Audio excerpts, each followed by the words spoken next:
अस्सलाम वालेकुम स्टूडेंट्स, मैं हूं अबीबुर रहमान और आप देख रहे हैं क्वेटा टीवी। स्टूडेंट्स, सॉलिड्स का चैप्टर हमने स्टार्ट किया हुआ था और सॉलिड्स के चैप्टर में इससे पहले हम 2 लेक्चर्स डिस्कस कर चुके हैं और आज हम स्टार्ट करेंगे लेक्चर नंबर 3 को। और लेक्चर नंबर 3 में हम प्रॉपर्टीज़ पढ़ेंगे क्रिस्टलाइन सॉलिड्स के। तो चलिए जी स्टार्ट करते हैं। सबसे पहला है सिमेट्री। सिमेट्री का मतलब है the repetition of faces, angles and edges. दोहराना फेसेस को, एंगल्स को और एजेस को। अब स्टूडेंट यहाँ फेसेस से मुराद कोई भी अगर आपके पास स्ट्रक्चर हो, जैसा कि ये क्यूबिक स्ट्रक्चर है, अब इसमें ये इसके फेसेस होंगे। ये एक फेस है इसका, ये दूसरा फेस है इसका, तो इसमें मुख्तलिफ फेसेस होते हैं। तो इन फेसेस का रिपीट होना और इन फेसेस के बीच जो एंगल्स हैं, यानी यहाँ पर जो ये मुख्तलिफ एंगल्स जो इनके बीच बनते हैं, इन एंगल्स का एंड एजेस और इनके बीच जो X axis, Y axis, Z axis वगैरह के जो एंगल्स होते हैं, इनका रिपीट होना। When a crystal is rotated by 360 degree, जब किसी क्रिस्टल को घुमाया जाए 360 डिग्री पर अलोंग इट्स एक्सिस, उसके एक्सिस पर, इज़ कॉल्ड सिमेट्री, इसे हम कहते हैं सिमेट्री। यानी ये जो हमारे पास क्यूबिक क्रिस्टल है, अगर इस क्रिस्टल को हम इस तरह से यहाँ से रोटेट करना शुरू कर दें और बिल्कुल 360 डिग्री तक हम इसको रोटेट करें, तो हर दफ़ा फेसेस, एंगल्स और एजेस हमारे सामने से गुजरेंगे। तो वो अगर वो एक जैसे हों तो इसे हम सिमेट्री कहते हैं। तो दोहराना फेसेस का, एंगल्स का, एजेस का जब किसी क्रिस्टल को घुमाया जाए 360 डिग्री पर उसके एक्सिस पर, इसे हम सिमेट्री कहते हैं। वेरियस सिमेट्रिकल एलिमेंट्स आर, और मुख्तलिफ सिमेट्रिकल अज्जा जो होंगे वो ये होंगे centre of symmetry, plane of symmetry और एक्सिस ऑफ सिमेट्री। अब स्टूडेंट्स डायग्राम के अंदर मैं आपको थोड़ा सा समझा दूं। अब देखिए, सबसे पहले आपके पास ये एक क्यूबिक स्ट्रक्चर आपको नज़र आ रहा है, ठीक, ये वाला। अब इस स्ट्रक्चर के अंदर ये जो बीच वाली जगह है, ये इसका सेंटर ऑफ सिमेट्री होगा। ये एक सिमेट्रिक स्ट्रक्चर है और ये इसका सेंटर, इसे हम कहते हैं सेंटर ऑफ सिमेट्री। और उसके बाद planes of symmetry. Plane of symmetry क्या होते हैं स्टूडेंट्स? ये देखिए, ये एक प्लेन है, ये दूसरा प्लेन है और इस तरह ये बीच में ये तीसरा प्लेन है। इस किनारे से इस किनारे तक ये एक प्लेन है, इस किनारे से इस किनारे तक एक प्लेन है। तो ये जो मुख्तलिफ प्लेन्स है, फिर ये एक किनारे से दूसरे तक, ये सारे इसके प्लेन्स ऑफ सिमेट्री कहलाते हैं। फिर उसके बाद एक्सिस ऑफ सिमेट्री। ये सिमेट्री का एक्सिस है, ये बीच में जिस पर हम इसे घुमाते हैं, ठीक है। तो ये सिमेट्री था। अब सेकंड प्रॉपर्टी क्रिस्टलाइन सॉलिड्स के अंदर ज्योमेट्रिकल शेप होगा। ज्योमेट्रिकल शेप में हमेशा 2 बातें होंगी, एक तो इसके अंदर मखसूस एंगल्स होंगे और दूसरे इसके अंदर मखसूस एजेस होंगे, ठीक है। एंगल्स में अल्फ़ा, बीटा, गेमा, डेल्टा मुख्तलिफ एंगल्स बनेंगे। एजेस में X axis, Y axis, Z axis के एजेस बनेंगे। Crystalline solids have geometrical shape, इनकी हमेशा एक मखसूस ज्योमेट्रिकल शेप होगी। ज्योमेट्रिकल शेप ट्राइगोनल हो सकता है, टेट्रागोनल हो सकता है, क्यूबिक हो सकता है, इसी तरह से जो है पेंटागोनल, हेक्सागोनल हो सकता है, कुछ भी, ठीक है। तो crystalline solids have geometrical shape. Crystalline solids में ज्योमेट्रिकल शक्ल होती है due to orderly arrangement of atoms, molecules और आयंस, क्योंकि तरतीब से अरेंज होते हैं उनके एटम, मॉलिक्यूल्स या आयंस, तो इसलिए उसकी शक्ल भी एक तरतीब के साथ होती है। इसके बाद है melting point. The temperature at which a solid changes from solid to liquid. वो टेम्परेचर जिसमें कोई सॉलिड तब्दील हो जाए सॉलिड से लिक्विड में, is known as the melting point of solid. उसे हम उस सॉलिड का मेल्टिंग पॉइंट कहते हैं। Crystalline solids have sharp melting point, और क्रिस्टलाइन सॉलिड्स में शार्प मेल्टिंग पॉइंट होगा। अब शार्प का मतलब स्टूडेंट्स ये है कि फिक्स मेल्टिंग पॉइंट होगा, यानी अगर किसी चीज़ का मेल्टिंग पॉइंट फ़र्ज़ करें 50 सेंटीग्रेड है तो 49 सेंटीग्रेड पे भी वो मेल्ट नहीं होगा, फिक्स 50 पर वो मेल्ट हो जाएगा। इसे कहते हैं sharp melting point. At melting point the kinetic energy, kinetic energy कहते हैं हरकत को। At melting point kinetic energy of solid increase, जब मेल्टिंग पॉइंट पहुंच जाए तो काइनेटिक एनर्जी सॉलिड का बढ़ जाता है एंड ओवरकम अट्रैक्टिव फोर्सेस, और वो गालिब आ जाती है कशिश की कुव्वतों पर। Thus at melting point solid particles get free, तो मेल्टिंग पॉइंट पर सॉलिड के ज़र्रात एक दूसरे से गेट फ्री का मतलब है दूर हो जाते हैं। Crystalline solids can be identified by there fix melting point, crystalline solids को हम मालूम कर सकते हैं, इन्हें हम पहचान सकते हैं उनके फिक्स मेल्टिंग पॉइंट से, जैसा कि सोडियम क्लोराइड का मेल्टिंग पॉइंट 801 सेंटीग्रेड है। तो 801 सेंटीग्रेड पर अगर कोई सॉलिड पिघलता है तो वो सोडियम क्लोराइड ही होगा। इसके बाद है क्लीवेज प्लेन, क्लीवेज कहते हैं टूटने को, तो टूटने का प्लेन सॉलिड्स, बाज़ सॉलिड्स स्टूडेंट्स ऐसे होते हैं जैसे ये आप देख रहे हैं कि एक ख़ास एरिए से, यानी अगर आप इसे यहाँ से ऐसे तोड़ना चाहेंगे पीसेस के अंदर तो ये टूट जाएगा, लेकिन इसे अगर आप यहाँ से तोड़ना चाहेंगे तो ये नहीं टूटेगा। तो ये जिस तरफ से ये कोई सॉलिड टूट सकता हो इसे हम कहते हैं उसका क्लीवेज प्लेन। बिल्कुल इसी तरह ये स्ट्रक्चर भी आपको नज़र आ रहा है क्लीवेज प्लेन का। Cleavage means to break a bigger crystal into smaller by applying pressure, cleavage का मतलब है तोड़ना किसी बड़े क्रिस्टल को छोटे में और प्रेशर लगाकर, दबाव लगाकर। Crystalline solids break from particular planes called cleavage planes, और क्रिस्टलाइन सॉलिड टूट सकते हैं ख़ास प्लेन्स से, उसे हम क्लीवेज प्लेन्स कहते हैं। जैसे यहाँ पर ये प्लेन्स है क्लीवेज के।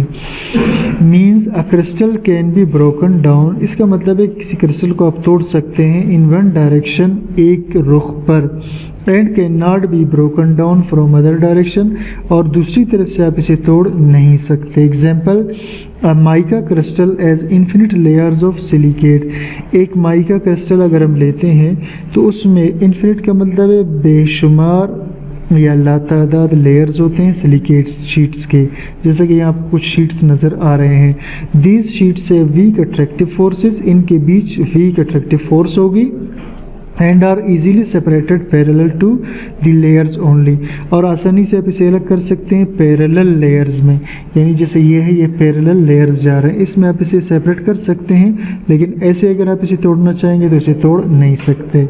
इसके बाद है जी हैबिट ऑफ क्रिस्टल, क्रिस्टल की आदत। The shape in which a crystal usually grows, वो शक्ल जिसमें क्रिस्टल ग्रो करता है, ग्रो का मतलब होता है प्रिपेयर, यानी जिसमें क्रिस्टल प्रिपेयर हो, is called habit of crystal, उसे कहते हैं habit of crystal. Habit of sodium chloride is cubic, जैसे सोडियम क्लोराइड के क्रिस्टल्स जब भी आप बनाएंगे उसके सैचुरेटेड सॉल्यूशन से तो वो क्यूबिक शक्ल के होंगे, तो ये सोडियम क्लोराइड का हैबिट कहलाएगा। Habit of white tin is tetragonal, इसी तरह वाइट टिन 4 कोने वाला होता है, ठीक है। टेट्रागोनल का मतलब जिसके 4 कोने हों। उसके बाद है जी क्रिस्टल ग्रोथ, ये भी पिछले पॉइंट से ही रिलेटेड है। क्रिस्टल्स आर फॉर्म्ड और grown by slow cooling of liquids, crystals को बनाया जाता है या उन्हें ग्रो किया जाता है आहिस्ता आहिस्ता ठंडा करके किसी लिक्विड को और सैचुरेटेड सोल्यूशन को। स्टूडेंट्स पहले भी हमने बात की थी कि अगर किसी भी लिक्विड को आप आहिस्ता आहिस्ता ठंडा करेंगे, ठीक है, इसे आप स्लोली कूल डाउन करेंगे तो फिर पार्टिकल्स को टाइम मिल जाएगा और वो बिल्कुल तरतीब के साथ अरेंज हो सकते हैं आपस में, ठीक। लेकिन अगर आप किसी लिक्विड को बहुत ही तेज़ी के साथ, यानी इसे आप इमीडिएटली जो है ठंडा करने की कोशिश करेंगे, उससे क्या होगा कि पार्टिकल्स को आपस में जुड़ने का टाइम नहीं मिलेगा, जिसकी वजह से वो बेतरतीब सी शक्ल बनाना शुरू कर देंगे। तो क्रिस्टल्स बनते हैं स्लो कूलिंग से किसी भी लिक्विड या सैचुरेटेड सॉल्यूशन के। Preparation of crystals also depend on conduction on conditions, और तैयारी क्रिस्टल की डिपेंड करती है आलात पर भी, जैसे कि टेम्परेचर, प्रेशर, कंसंट्रेशन वगैरह पर। यानी अगर अब सोडियम क्लोराइड फर्ज करें कि ये क्यूबिक शक्ल में ग्रोथ करता है, लेकिन अगर आप टेम्परेचर, प्रेशर या कंसंट्रेशन को चेंज करोगे तो हो सकता है क्यूबिक की जगह किसी और शक्ल में ग्रो कर जाए, ठीक है। इसे हम चेंज ऑफ हैबिट कहते हैं। Sodium chloride always crystallises in cubic shape, sodium chloride हमेशा क्यूबिक शक्ल में ही बनता है। But if conditions are changed, लेकिन अगर हालात बदल जाएं, means if there is presence of 10% urea in sodium chloride, अगर सोडियम क्लोराइड के अंदर 10% यूरिया बतौर इम्प्योरिटी, बतौर कचरा मौजूद हो, then sodium chloride forms octahedral crystals, तो सोडियम क्लोराइड फिर क्या करेगा कि 8 कोने वाले क्रिस्टल्स बनाना शुरू करेगा बजाय क्यूबिक के। It is called change of habit, और इसे हम कहते हैं आदत की तब्दीली। इसके बाद students anisotropy, the physical properties of crystals depend upon conditions. Physical properties, physical से मुराद होगा melting point, boiling point, density वगैरह। तो फिजिकल प्रॉपर्टीज़ क्रिस्टल की डिपेंड करती हैं हालात पर। They can change from direction to direction, और ये तब्दील हो सकते हैं डायरेक्शन टू डायरेक्शन। मिसाल के तौर पर अगर हमारे पास एक क्रिस्टल होगा, फ़र्ज़ करिए एक क्रिस्टल है, तो हो सकता है कि ये इस तरह पैरेलल अंदाज में इलेक्ट्रिसिटी को कंडक्ट कर सकता हो, लेकिन अगर इसी से आप परपेंडिकुलर स्टाइल में, यानी यहाँ से आप इलेक्ट्रिसिटी को गुजारना चाहेंगे, तो यहाँ से इलेक्ट्रिसिटी को पास नहीं कर सकेगा। तो they can change from direction to direction, इनकी प्रॉपर्टीज़ रुख बरुख चेंज होती हैं। These properties are called anisotropic properties, इन प्रॉपर्टीज़ को हम कहते हैं anisotropic properties, and the process is called anisotropy, और इस अमल को कहते हैं एनआइसोट्रोपी।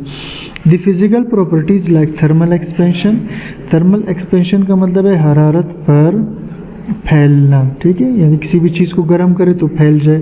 कंडक्टिविटी, बिजली या हरारत को ले जाना। क्लीवेज पॉइंट्स, टूटने के पॉइंट्स आ रहे हैं एनिसोट्रोपिक प्रॉपर्टीज़, ये सारे क्या हैं, एनिसोट्रोपिक प्रॉपर्टीज़ है। यानी कोई भी चीज़ एक साइड से हो सकता है ज़्यादा हीट हो, दूसरी तरफ से ना हो, एक तरफ से बिजली ले जा सकता हो, दूसरी तरफ से नहीं, एक तरफ से वो टूट सकता हो, दूसरी तरफ से नहीं। तो ये सारे के सारे इसके क्या होंगे, anisotropic properties. Example, graphite can conduct electricity parallel to the plane of layers. अब ग्रेफाइट के अंदर जो है 3 कार्बन के लेयर्स बने हुए होते हैं, ठीक है। अब ये कह रहा है कि ग्रेफाइट इन लेयर्स के पैरेलल इलेक्ट्रिसिटी को ले जा सकता है, लेकिन अगर हम परपेंडिकुलर टू द प्लेन जाएंगे तो इलेक्ट्रिसिटी को कंडक्ट नहीं करेगा। Graphite can conduct electricity, graphite बिजली ले जा सकता है parallel to the plane of layers, planes के पैरेलल में ये ले जा सकते हैं, यानी इस तरह से ये बिजली को कंडक्ट कर सकता है parallel to the planes. But is a poor conductor perpendicular to the layer. अब ये परपेंडिकुलर जो 90 डिग्री पे आ रहा हो, ये परपेंडिकुलर है, ठीक है, तो परपेंडिकुलर में ये बिजली को नहीं ले जा सकता। आइसोमॉर्फिज्म, आइसो का मतलब है एक जैसे, मॉर्फिज्म का मतलब होता है शक्लें, एक जैसी शक्लें। द प्रोसेस इन विच 2 और मोर डिफरेंट एलिमेंट्स, वो अमल जिसमें 2 या ज़्यादा मुख्तलिफ एलिमेंट्स या compounds exist in the same crystalline shape, पाए जाते हों एक ही क्रिस्टल स्टेट में, इस कॉल्ड आइसोमॉर्फिज्म, इसे हम कहेंगे isomorphism.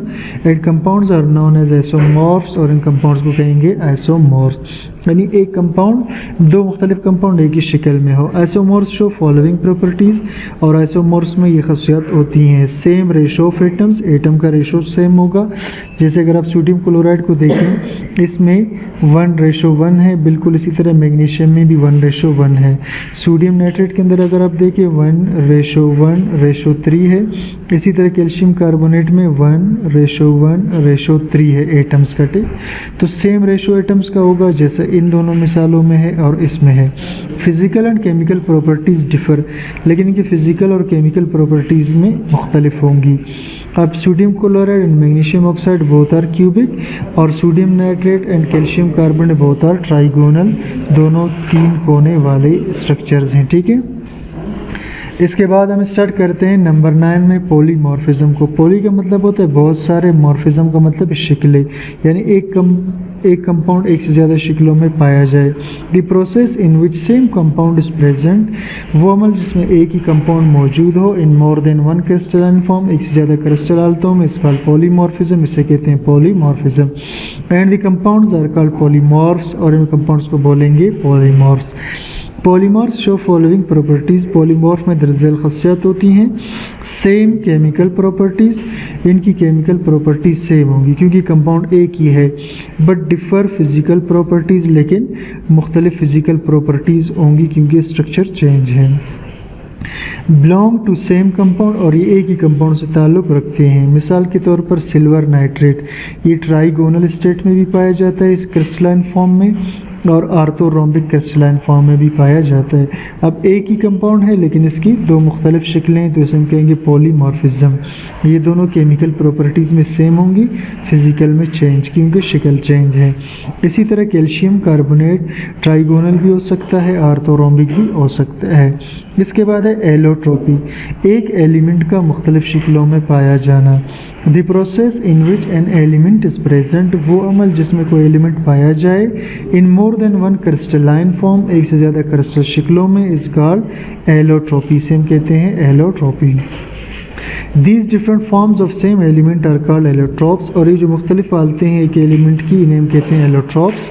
Allotropes show following properties, allotropes के अंदर दरअसल खसियात होंगी।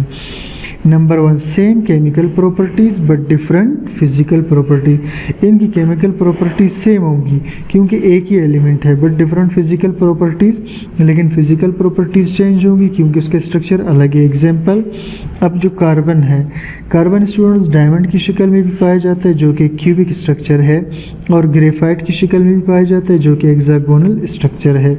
इसी तरह से टिन जो है ये ग्रे टिन की शक्ल में पाया जाता है जो क्यूबिक स्ट्रक्चर है। वाइट टिन की शक्ल में भी पाया जाता है जो कि टेट्रागोनल है, 4 कोने वाला। और इसी तरह टिन रोम्बिक टिन भी होता है जो कि आर्थोरोम्बिक स्ट्रक्चर का होता है। तो अब एक ही एलिमेंट है लेकिन इसकी आप देख रहे हैं 3 मुख्तलिफ शक्लें, तो इसे हम कहते हैं एलोट्रोपी। और लास्ट जो हमारा पॉइंट है ट्रांजिशन टेम्परेचर का। ट्रांजिशन टेम्परेचर क्या होता है स्टूडेंट्स, ये एक ऐसा टेम्परेचर होता है जिस पर एक ही कंपाउंड, और देखिए ये भी पोटेशियम नाइट्रेट है, ये भी पोटेशियम नाइट्रेट, एक ही कंपाउंड उस टेम्परेचर पर 2 मुख्तलिफ क्रिस्टल हालतों में पाया जाता है, जैसा कि पोटेशियम नाइट्रेट रोम्बोहेड्रल शक्ल में भी मौजूद है और पोटेशियम नाइट्रेट आर्थोरोम्बिक स्ट्रक्चर की शक्ल में भी मौजूद है। और अब देखिए टेम्परेचर 128.5 सेंटीग्रेड है। अगर हम इसे 129 कर देंगे तो सिर्फ ये शक्ल एग्जिस्ट करेगी, और अगर हम इसे 127 या 128.5 से कम करके 128 कर दें तो सिर्फ ये शक्ल एग्जिस्ट करेगी। और 128.5 पर ये दोनों शक्लें इक्विलिब्रियम में मौजूद होंगी, इसे ट्रांजिशन टेम्परेचर कहते हैं।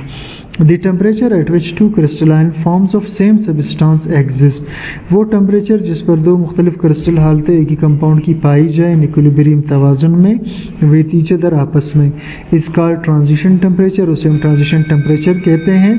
Above and below this transition temperature, ऊपर और नीचे इस ट्रांजिशन टेम्परेचर से only one crystalline form of a substance exist, सिर्फ एक क्रिस्टल फॉर्म इस सब्सटेंस का मौजूद होगा। मिसाल के तौर पर ट्रांजिशन टेम्परेचर पोटेशियम नाइट्रेट का 128.5 सेंटीग्रेड है, eight which both forms of this compound exist, जिसमें इसकी दोनों क्रिस्टल फॉर्म मौजूद होंगे इन इक्विलिब्रियम तवाज़ुन में। तो स्टूडेंट्स ये था आज का हमारा लेक्चर, उम्मीद करता हूँ आपको समझ में आ गया होगा। तो चैनल को सब्सक्राइब कीजिए, लाइक कीजिए, शेयर कीजिए। Thank you for watching.